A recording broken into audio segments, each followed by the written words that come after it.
vou ser bastante breve.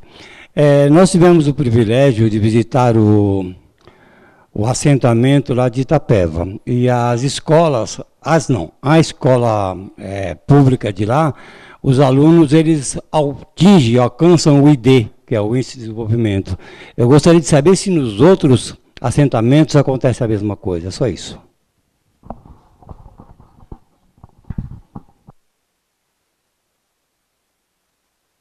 Não vou me alongar também, em função do adiantado. Mas, de fato, o tema da criminalização não é um tema também do MST, é um tema histórico, que atingiu muitos outros movimentos. A burguesia nunca deixará de utilizar todos os instrumentos, seja o aparelho da legislação. Já dizia o Getúlio Vargas, né? Aos meus inimigos, aos meus amigos, os favores da lei. Aos meus inimigos, os rigores da lei. Né? Então, eles jogam muito quando quer favorecer e quando quer bater pesado. E essa legislação, evidentemente, que foi produzida por esse status quo que está aí. Né? Mais que isso, é o processo de estigmatização com o movimento social, e não é só com nós. Todos os movimentos sociais que lutam, né? À medida que você faz o enfrentamento, que você luta contra a lógica do capital, você vai ter uma ofensiva muito grande dos meios de comunicação, que eles cumprem um papel muito importante em criar justificativa ideológica para o processo repressivo. E o aparelho repressivo, o Poder Judiciário. Vou dar um exemplo assim bem simples. Nós criamos uma parceria com a Universidade Federal de Goiás para formar advogados. E nós colocamos um monte de gente nossa lá estudar direito. Um juiz cancelou o curso. O argumento é, para que o Sem Terra fez o pedido de cancelamento do curso, né? Mas aí, inclusive, criou um problema. Para que o Sem Terra precisam estudar direito? Por quê? Eu vou tratar de um tema que o Florestan Fernandes tratou num livro, A Revolução Burguesa no Brasil. Nós temos uma burguesia e uma classe média também brasileira que é nojenta, para usar um termo. Ela vê a classe trabalhadora como mão de obra. Trabalhador é para trabalhar. Ponto. Trabalhador é para trabalhar. É só você verificar como é que são tratadas as empregadas domésticas nesse país, que aí você sabe. O quartinho da empregada doméstica, o elevador social. Sabe? Tem vários países que não tem isso. Né? O quartinho. Uma empregada doméstica nesse país ganha menos do que se gasta com o cachorrinho. Aliás, podem ir em qualquer pet shop que vocês vão ver uma festa de coisas, né? Tem uns cachorrinhos aí que são, nossa, comem bem melhor que um monte de gente no nosso país, e é bem... Nada contra os bichinhos, muito pelo contrário, né? Acho que é...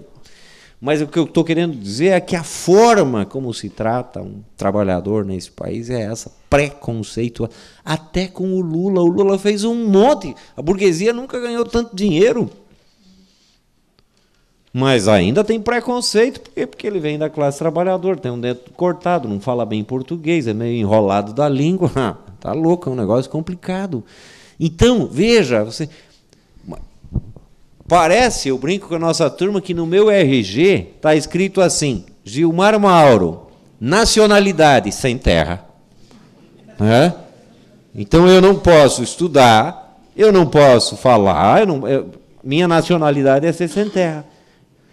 Então, é um absurdo, e isso está incorporado não só em setores importantes da burguesia, como da classe média, como a classe trabalhadora assimila isso também, e passa a ter preconceito em relação aos próprios trabalhadores que buscam outras alternativas.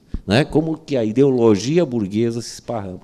E, com isso, evidentemente, o processo de criminalização, de aniquilamento de pessoas, não só do MST, lembra da irmã Dorothy, né? Como é que foi? Uma missionária que veio, que defendia, foi assassinada por um fazendeiro, como muitos e muitos nesse país foram assassinados. A grande maioria desses, grileiros de terra, no nosso país, e todo mundo sabe. Vocês sabem a história do grilo, né? O grilo é quando se forja um documento que não existe, e aí eles usavam a enzima que o bichinho produz para amarelar os documentos, para dar a impressão de ser aquele documento velho. Não, mas eu tenho escritura de 1880, então um documento amareladão que se produzia com a enzima do grilo. Então, por isso que se chama grilagem, que vem do grilo mesmo. E a maioria das terras no Brasil são um monte de terras, a maioria não, mas um monte de terras, principalmente no centro. O que o governo Lula está fazendo no centro-oeste? Regularizando as terras ocupadas pelos grandes latifundiários. Aí se fala ocupada, né? Quando a gente ocupa uma área, a gente invade, né? Mas lá eles ocuparam as áreas e o governo Lula está regularizando, né? Mais de 60 milhões de hectares vão ser regularizados. Bom, então esse é o processo de criminalização política, ideológica, na imagem e física, com a eliminação física de pessoas. Aí, de tentativa de... Nós resolvemos bastante esse problema quando a gente massificou a luta. Morriam mais poceiros do que sem terra. Por quê? Porque a luta do poceiro é mais direta. Quando nós começamos a fazer ocupações massivas, isso criou uma espécie de barreira para o poder repressivo. Porque é difícil chegar em 300, 400 famílias e querer matar todo mundo. Agora, pegar um poceiro que está em luta lá meio sozinho com a família é fácil. Chega os pistoleiros, detonam. Então, eles passaram a matar algumas lideranças, porque essa eliminação massiva, e a exigir que o Estado fizesse a parte, né, dos despejos e assim por diante, que o Estado efetivamente sempre cumpriu isso, né? Bom, sobre a relação com o governo, expectativas e também o tema da corrupção. A nossa relação com o governo sempre foi de autonomia, e nós vamos manter isso. O movimento social tem que ter autonomia. E nós vemos o governo como... e com qualquer governo nós vamos ter que ir para cima, pressionar e negociar. Por quê? Porque nós representamos uma categoria. À medida que o movimento deixa de responder às necessidades da sua categoria, ele perde o sentido de ser como um movimento. Quem é a nossa categoria? Sem terra. Então, nós temos que fazer luta, é o sem terra, é os assentados, lutas por crédito, por desapropriação, etc., ocupações de terra, ocupação de INCRA, mas é preciso pressionar e negociar para obter conquistas. Então, nós vamos ter que negociar, mesmo que o Delfim Neto fosse presidente do Brasil, tem momentos que vai ter que sentar na mesa, negociar e tentar impor a eles algumas derrotas e conquistas para a classe trabalhadora.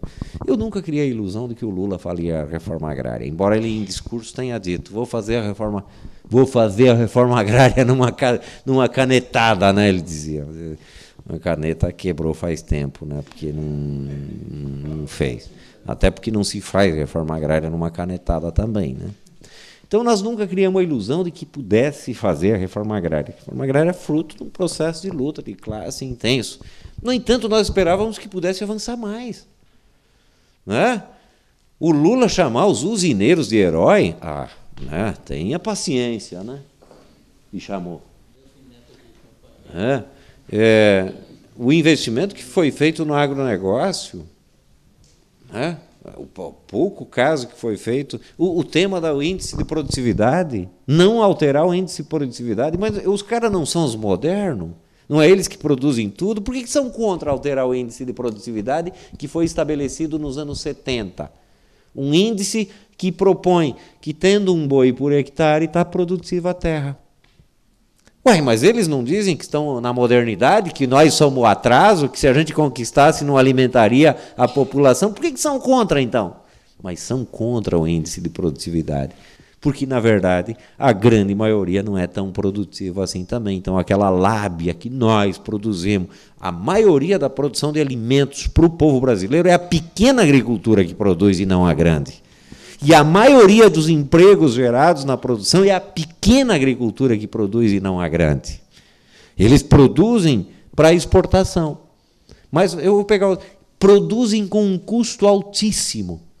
O PIB agrícola é 120 bilhões. O financiamento para os grandes é 90 bilhões. O governo financia 90 bilhões ano para os grandes. Qualquer um de nós produziria.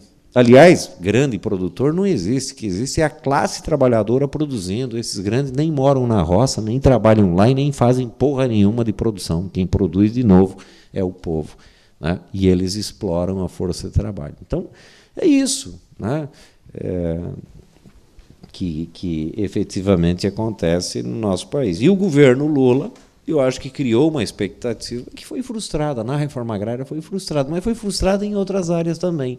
Criou outras coisas interessantes, programas sociais de um melhorismo social. Acho que o consumo da população aumentou, isso é verdade. O povo está comprando mais, né?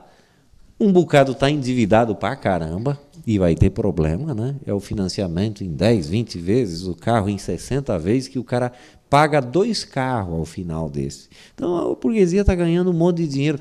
Nunca foi tão fácil ser burguês nesse país.